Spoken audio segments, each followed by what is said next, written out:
It's not a shooter game without the sniper class. In Splatoon, we meet the Charger class, starting with the Splat Charger.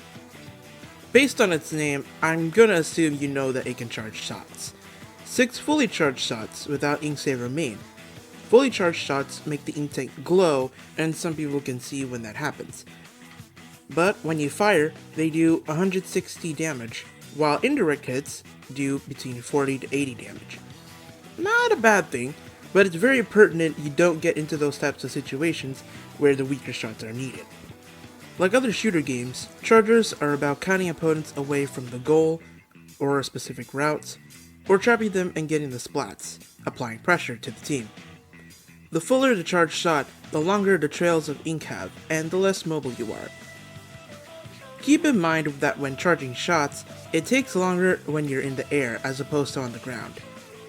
Chargers have a laser aim assist to show where the shot will be, especially when you're behind an object. While this aim assist reveals your location, you can also use it to manipulate your prey to move where you want. When you want to reposition, you can swim in the ink with a fully charged shot for 1 second. If you miss, these warning shots, however, cause the prey to fumble around and re-ink their escape route, making their splat easier to make reality. Another way is to box opponents in a corner to trap them. You can also use this with the Splat Bomb, the sub for this weapon. Splat Bombs can also flush opponents out if you see them hiding. They will swim back if they see a bomb in their vicinity, and if you know which route they're going to take, you can easily get them. But our special is a new one, the Ink Vac. This creates a vortex that can suck up some subs and specials, including bombs, sprinklers, ink storms, booyah bombs, and does damage to sprinklers, wave breakers, and all umbrella shields, but it doesn't suck up any ink that's on the ground.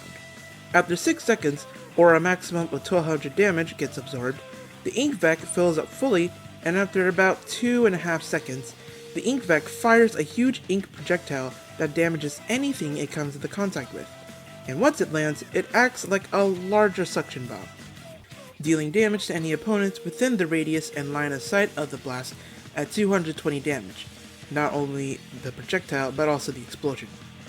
It's a great special for splat zones, either keeping the zone in your color or throwing it in if the opponent team has a color. Special power-up increases the radius of the explosion size by up to 30%. And on to our second kit, the ZNF Splat Charger, the staple sub for the second charger kit, with the Splash Wall. A wall that protects against opponents' attacks, while your shots go through the wall. Without any attacks, it takes 7 seconds for the wall to protect yourself. Watch out for bombs. Because they weaken the wall, they can also hit the people on the opposite side, often resulting in a splat. Also be careful about umbrella shields, most pertinent the tent umbrella shields.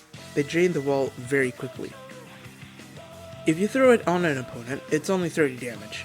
It also destroys opposing deployable specials, and delays the slide of opposing reef sliders, but doesn't stop them completely. With this barrier, it allows you to make mistakes, and is a great defense against other weapons, mainly the E-Leaders, the longest range chargers of the game. Satisfying as caulking an E-Leader is aside, now for another new special, the Triple Ink Strike. When activating, 3 missiles go into the air, and the user has 6 seconds to throw 3 beacons that mark each missile, which will land after a second. The missiles strike where a beacon lands, which stick to walls and the ground upon impact, creating a large ink tornado that inks the ground and splats opponents caught in it. As the tornado hits a surface, it expands out over the course of 50 frames, dealing 37.5 damage every 5 frames, which is at most 412.5 damage to a single target. Note that when activating the special, swimming to reposition is not allowed, and the aiming for the missiles can be quite floaty. But with good practice, and the splash wall being a good defense to protect yourself, this is a good charger to train on, especially if you have no experience with chargers. Special power-up increases the range of the throw markers for the Triple Ink Strike. All in all, the ZNF kit is a good practice charger to get used to the do's and don'ts of chargering, and also its design is the coolest of every second kit. Fight me.